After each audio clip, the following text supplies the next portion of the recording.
This video shows two of the many ways that I use OBSBOT cameras, and it has a few tips for mounting the cameras. I was an early adopter of these webcams because of their tiny size and flexibility. The photo shows part of my current flock of OBSBOT cameras, and the watch is included so you can see just how small some of these cameras are. For example, this is the Tiny 2 with a quick release plate mounted to the bottom. This is very useful for mounting on a tripod or a light stand. In a few moments, I'll show an alternate method of mounting. Let's take a look at two of my use cases. The first is a setup I use for meetings of the New Jersey Woodturners Club.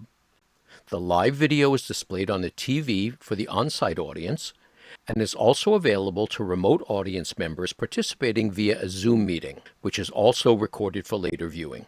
In this case, I'm using two Tiny 2 Lite cameras and one original Tiny. One Tiny 2 Lite is on the demonstrator side of the lathe. The other is on the audience side of the lathe, so it can look either at the demonstrator or look at the workpiece through the safety shield. The Tiny is pointed at the audience, used to show the on-site comments to the remote participants. I use the OBSBOT Center program to create 3 presets for each camera. Using the video preview display in its grid format, I can display all 3 cameras, and by clicking on any camera image, it selects that camera, which I can send to the OBSBOT virtual camera, which is used by Zoom as its video source. I like using the wireless remote controller so I can move about the room while still being able to switch cameras, change to different presets, or manually pan, tilt, or zoom each of the cameras. This kind of setup is flexible, easy to set up, very cost-effective, and permits operation with minimal camera operator training. Here are a couple of views from the most recent meeting where the demonstrator shows how to make a wooden scoop. The ability to switch between cameras and presets allows me to give the best view to the audience depending on what's going on. Note that in this video, the fades when switching between cameras is provided by the OBSBOT Center program, but I've added some slides during my editing to show as I move between several sections of the demo. The audience really appreciates the close-up views of the work and the techniques. It's great to have one camera that can show the demonstrator while he's looking up and talking to the audience, and then quickly pan down to the workpiece or switch to another camera. The audience is generally following the action on the video screen, as it gives a better view than they can see directly from their seats. One nice thing about using a video monitor instead of a projector screen is that the audience is less likely to nod off because the room lights remain on. If the demonstrator moves in front of the lathe and into the audience, I can use the remote control to follow the action. The second use case shows how I've added an OBSBOT Tiny 2 camera to a CO2 laser in my shop. This way I can watch live views of jobs in progress.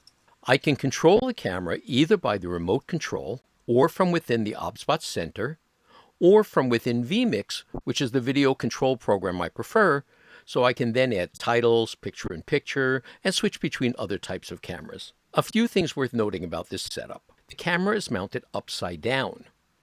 This allows for a wide range of tilt movement without the camera base getting in the way. The image automatically flips to provide an upright view. The base of the Tiny 2 is magnetic, so I can easily mount it to a metal plate that is affixed to the machine with some strong double-sided tape. In a few moments, we'll see a way of mounting other cameras that don't have a magnetic base. To help with the cable routing in this limited space, I've added 2 offset USB Type-C adapters. One is 90 degrees horizontal and the other 90 degrees vertical.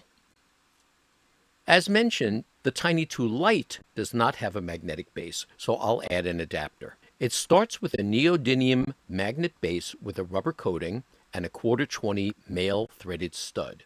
An important note, this magnet has an 18.5 pound pull force, which is the lowest force I've found for an item of this type. I chose this one because the magnets in other threaded bases are much more powerful and actually affect or totally disable the pan and tilt mechanism of the camera. This one lets me control the camera properly.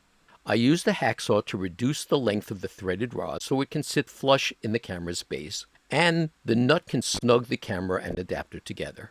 Then it's just a simple matter of connecting the magnet along with the two USB right-angle adapters and mount it on the plate in the laser. I hope you found some of this video useful, and perhaps some of the techniques shown can be applied to your own use of OBSBOT cameras. Thanks for watching.